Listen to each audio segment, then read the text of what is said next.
Hey everybody, yet another replay from Soulfucker. This time, what the fuck is that thing? That's right, it's a T28 heavy tank concept, the second personal mission reward tank. Now, this is the first time I've actually seen gameplay of one, other than a brief match on Quickie Baby's stream when these were first put up for community contributors to test out. It's worth noting that after the last replay where he was zoomed all the way out, Soulfucker is now zoomed all the way in, so maybe he does it depending on what kind of tank he's playing. I'm not sure. I'm sure he'll be able to answer that question though. But it does give us a chance to take a look at this tank. Certainly an oddly shaped thing. Now, from what I recall, the little machine gun turrets on the side are weak spots, but this thing has a very interesting armor scheme. Its frontal hull armor is quite strong and quite well sloped. The lower plate is an issue, as all lower plates are, but just look at the gun traverse. Now, because this thing has, basically, it's like a coastal battery installed in a tank hull. It's really odd. Because of that, it lets you basically come out around corners already angled with your gun aimed at enemies. You know, if you thought the Tortoise could do a good job at fighting on corners, this thing is even better for it. I mean, just look at that angle. It's insane. Of course, it is a T28, so it's not very mobile. It's quite slow. It's a very big arty target, and the arty obviously are clued in on that and trying already. But Soulfucker is able to get into town safely, and pushes up to get himself a nice position on a corner. Again, the arty really wants him. It's probably not helped by the fact he's in a unique tank that most people haven't seen yet, and people always seem to focus fire on rare tanks, especially when a tank has just been added to the game. People will focus it like there's no tomorrow, presumably to get their master tanker badges. An unfortunate effect which I noticed very quickly when I got my object 430. Now look at this, because he's come out at the angle that he's at, the maximum traverse angle for his gun almost, he's actually angled enough to bounce everything incoming. Even though every single one of these tanks nominally is able to pen his front armor. It's really quite impressive. So although this tank may seem weak on paper, in practice, if you give it a good enough corner, it seems actually quite strong. The gun is not bad. Let's take a look at its stats actually. 320 alpha, 181 pen on AP, and on APCR we have 224 pen, so it's not the best. But this is a tier 7, remember, and that is quite good pen for a tier 7 tank of any sort. And very good alpha for a tier 7. Again, these guys just cannot seem to pen Soulfucker's tank, no matter where they shoot him. And in a moment I'm going to duck into the external view and take a look at exactly where he has been hit, because I'm curious, and I want to see where they're aiming.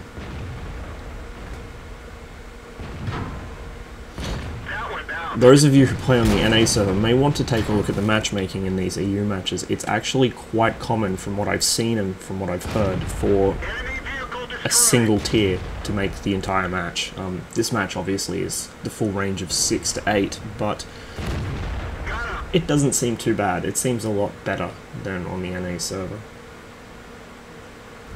So let's take a quick look at the external view, exterior view of Soulfucker's tank. Now, most of the shell hits appear to be missing, probably because they hit somewhere in here. Maybe came in through the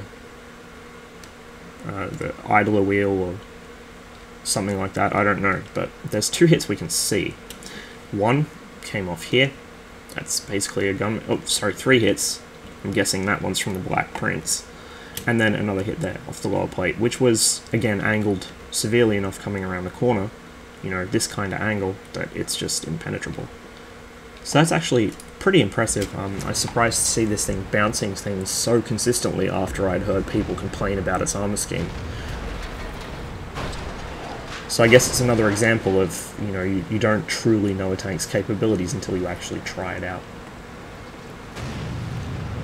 It's up to 2.5k damage already, and probably about the same amount bounced. Soulfucker goes back to try and defend his base as the enemy team push on it. One thing I love about EU Goons replays is watching the chat, because those guys always keep it lively. They remind me a lot of what us NA players used to be like before we got all serious and lost our sense of humour.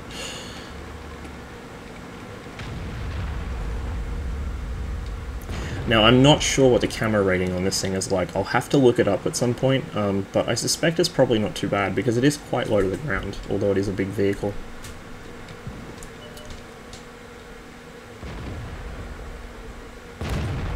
Enemy vehicle destroyed. Not sure what that Jagdpunter thought he was doing. He doesn't have the gun depression to climb out of a ditch and start firing like that. It just wasn't going to end well. Enemy armor is damaged. Here you can see that the accuracy on this gun really isn't that great. So this is going to be more of a short to mid-range vehicle, I think. The kind of thing you just park on a corner in a city and clean up the enemy team with.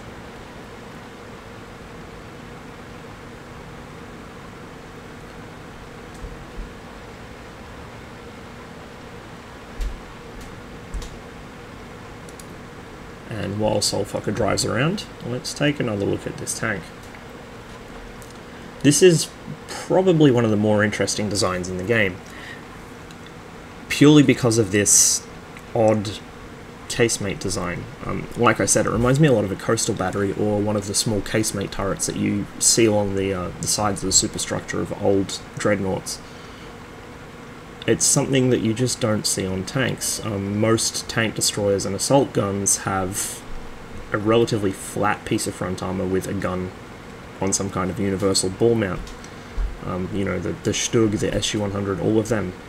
This is honestly like a miniature turret. It can't traverse all the way around, but just a very strange design feature.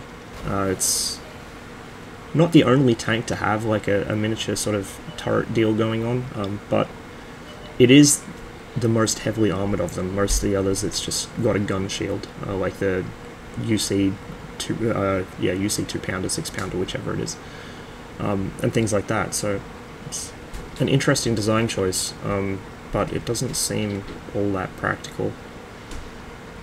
Especially since this wasn't intended to destroy tanks, it was just intended to destroy fortifications, and it's not like fortifications are going to go anywhere in a hurry, so you can afford to take time to aim by pointing the vehicle at whatever you want to blow up.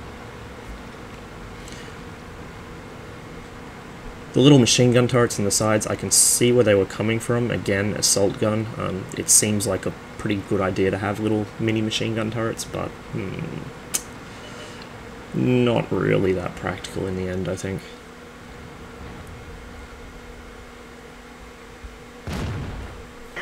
That shot actually dips over the tracks and hits somewhere low on the side of the T28 AT. So that was a pretty nice shot there. Now, I'm actually going to hit the time acceleration a bit because this thing is just so painfully slow. Friendly T32 somehow finds a way to drown himself. Punter 88 gets blown up.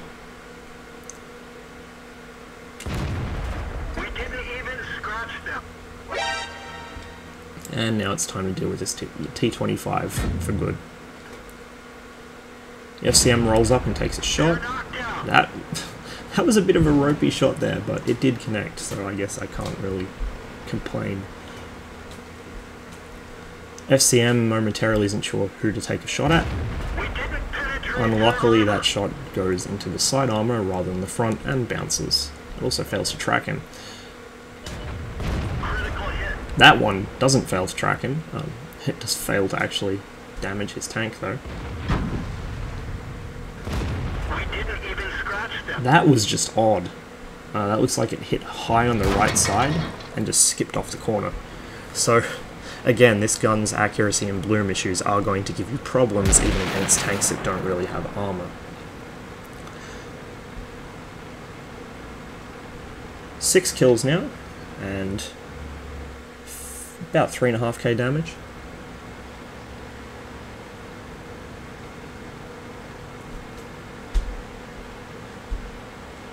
Unfortunately, the friendly T29 did die, so now it's up to Soulfucker and the remaining arty piece, the Lorraine 15550, to clean up the last 3 enemy arty.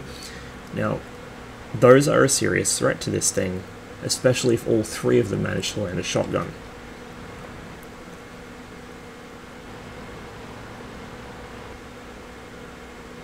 Soulfucker cautiously pushes up, using what camouflage he can to try and see if he can spot the arty and get a sense for where they're aiming. You don't want to drive into a prepared shotgun because more often than not at least one of them will hit you. So it's best to get a sense of where they are, what they're aiming at, and then find a way around them.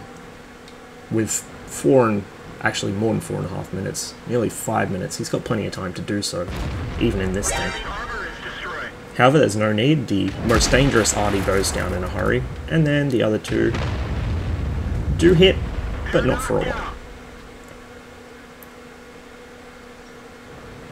There's no way the M44 is going to be reloaded in time, and it gets cleaned up pretty easily. That's a 9-kill game in the T28 heavy tank concept. So that was a bit of an eye-opener for me, seeing the way this thing can actually just hold down a corner and bounce tier 8 tanks like it's nothing.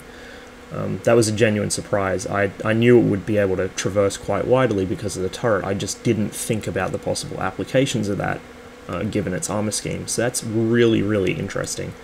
And that's something I'm going to have to look out for when fighting these things, is making sure I don't let them do that. Anyway, I hope you enjoyed watching this. Hopefully this has given you some insight as to how this thing plays if you don't have one yourself already. I'm still working towards it. I do have a Stug 4 though, which I've got a replay of I want to upload at some point. And it's just a good look at, I think, a very interesting and unconventional vehicle. Well, until next time, I wish you the best of luck in the field, and I'll catch you on the next video.